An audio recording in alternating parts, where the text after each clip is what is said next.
నా పేరు పద్మ, మాది గుంటూరు. బీరకాయ వడలు చేయబోతున్నా. దానికి కావాల్సిన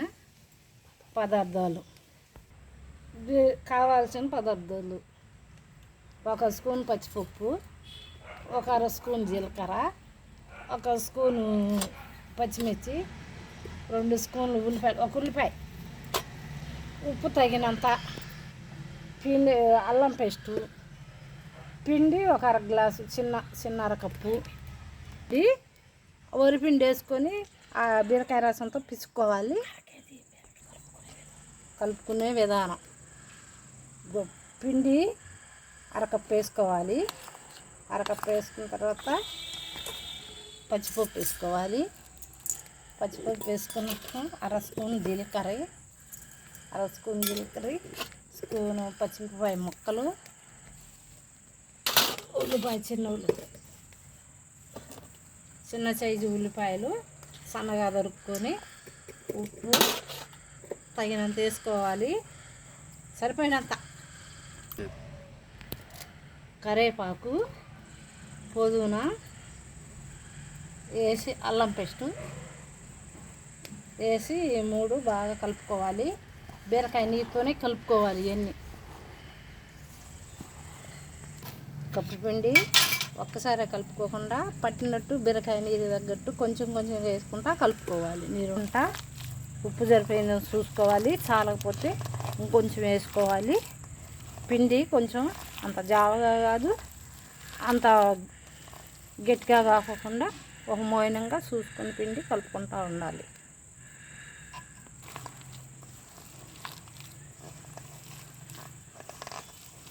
ఇంకా పిండి ఈ విధంగా కలుపుకోవాలి.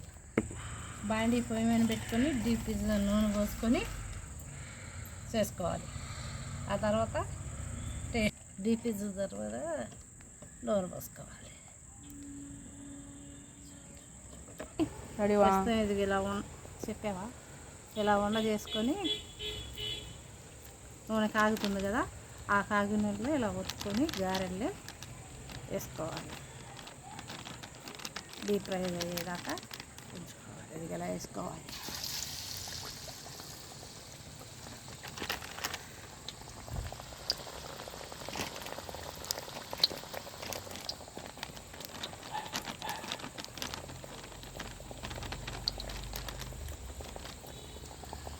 ఇట్లా చెయ్యి తడి చేసుకోవాలి, లేకపోతే చేతి అతుక్కుంటుంది.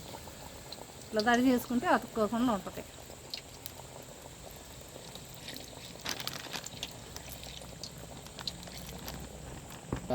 అమ్మాయి చెప్పినప్పుడు ఇది ఇట్లా కలుపుకుంటా తిప్పుకుంటా అచ్చమేక ఎర్రగా కారేదాకా ఉంచుకొని తీసుకోవటం.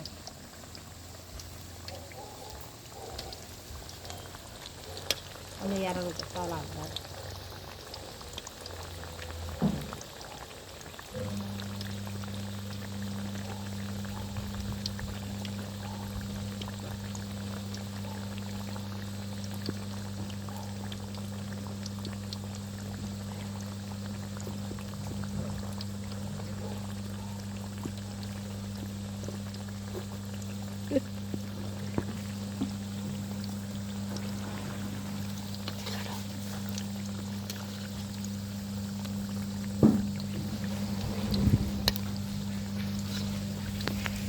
ఉంది.